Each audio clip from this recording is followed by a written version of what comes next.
Supreme কোর্টের নির্দেশ মেনে আত্মসমর্পণ করতেই হবে প্রশান্ত বর্মনকে। আজকের মধ্যে আত্মসমর্পণ করতে হবে খুনে অভিযুক্ত রাজগঞ্জের অপসারিত বিডিওকে। হাতে আর কয়েক ঘন্টা।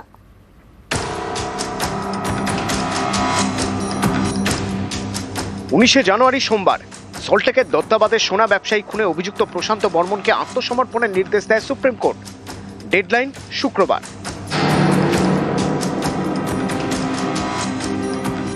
শুক্রবারের মধ্যে বিধাননগর আদালতে আত্মসমর্পণ করতেই হবে প্রশান্ত বর্মনকে। হাতে আর মাত্র কয়েক ঘন্টা। প্রশান্ত বর্মনের গতিবিধির উপর নজর রাখছে পুলিশ।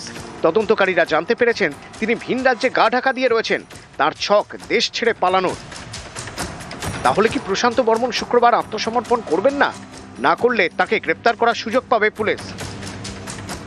গত 30শে অক্টোবর নিউ টাউনের যাত্রাগাছি থেকে সোনা ব্যবসায়ী স্বপন কামিল্লার দেহ উদ্ধার হয়। প্রশান্ত বর্মন তখন জলপাইগুড়ির রাজগঞ্জের বিডিও। তার বিরুদ্ধে খুনের অভিযোগ দায়ের করে নিহতের পরিবার। নিজেকে বাঁচানোর অনেক চেষ্টা করেন প্রশান্ত। ষড়যন্ত্রের শিকার বলে বারবার দাবি করেন। বারাসত জেলা আদালত থেকে কলকাতা হাইকোর্ট, সুপ্রিম কোর্ট, কোথাও যেতে বাকি রাখেননি। কিন্তু এত কিছু করেও কোনো লাভ হয়নি। প্রশান্ত বর্মনকে আত্মসমর্পণের নির্দেশ দেয় সুপ্রিম কোর্ট। সোমবারের সেই শুনানিতে প্রশান্ত বর্মনের আইনজীবী বলেন, সোনা ব্যবসায়ী খুনের দিন প্রশান্ত বর্মন সেখানে ছিলেন না। রাজ্যের আইনজীবী তখন বলেন, সিসি ক্যামেরার ফুটেজে দেখা গিয়েছে ঘটনাস্থলে প্রশান্ত বর্মন ছিলেন। তার সরকারি গাড়িতে দুজনকে তোলেন, তাদের নিয়ে যান নিউ টাউনের বহুতলে। সেখানে দুজনকে অত্যাচার করা হয়, একজন মারা যান, একজন আহত হন। প্রশান্ত বর্মন তার প্রশাসনিক ক্ষমতার অপব্যবহার করেছেন।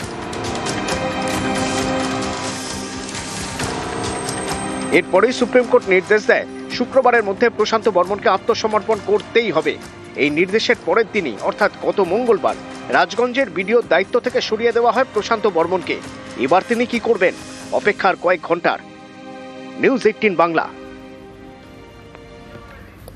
আত্মসমর্পণ নয়, গ্রেফতার। এবার বিডিওকে গ্রেফতারের সুযোগ পাচ্ছে পুলিশ। কথা বলবো, অনুপ রয়েছে সঙ্গে। অনুপ, প্রশান্ত বর্মন আজ যদি আত্মসমর্পণ না করে সেক্ষেত্রে কি হতে পারে? পুলিশের সামনে কি রাস্তা খোলা থাকছে? প্রশান্ত বর্মন ভিডিও তিনি যদি আজকে আত্মসমর্পণ না করে তার বিরুদ্ধে কিন্তু আরো কড়া মনোভাব নিচ্ছে। তাকে ইতিমধ্যে গ্রেপ্তার করা হতে পারে এমনটাই জানতে পারা যাচ্ছে। তার কারণ তাকে কিন্তু ইতিমধ্যে সুপ্রিম কোর্টের নির্দেশ ছিল, সেই নির্দেশ তাকে আত্মসমর্পণ না করা মানে কিন্তু অমান্য করছেন, এবং এই কারণেই কিন্তু তাকে সেই বিষয়টা থেকে গ্রেপ্তার করা হতে পারে। এবং পুলিশের পক্ষ থেকে মনে করা হচ্ছিল তিনি কিন্তু ভিন রাজ্যে যেমন আছেন এবং এখান থেকে অন্যত্র একটা পালিয়ে যাওয়ার ছক করছিলেন। এবং আজকে যদি নির্ধারিত সময়ের মধ্যে তিনি যদি বিধাননগর আদালতে এসে আত্মসমর্পণ না করেন বা হাজির না হন, সেক্ষেত্রে কিন্তু তার বিরুদ্ধে আরো কড়া পদক্ষেপ নেবে। পুলিশের পক্ষ থেকে কিন্তু আজকে দেখা যাবে যে বিধাননগর পুলিশের পক্ষ থেকে তিনি যদি আত্মসমর্পণ বা তিনি যদি আজকে বিধাননগর আদালতে না আসেন, সেক্ষেত্রে কিন্তু বেশ কিছু ডকুমেন্টস পেশ করা হবে এসিজিএম এর কাছে এবং তার বিরুদ্ধে কড়া পদক্ষেপ অর্থাৎ গ্রেপ্তারি পরোয়ানা যাতে জারি করা হয় এবং কোথায় তিনি আছেন এমনটা গোটা বিষয় কিন্তু আজকে আদালতকে জানানো হবে।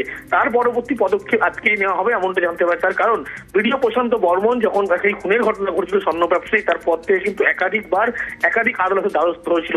তখন হাইকোর্ট থেকে শুরু করে বারাসত আদালত প্রত্যেক ক্ষেত্রে তিনি ধাক্কা খেয়েছেন।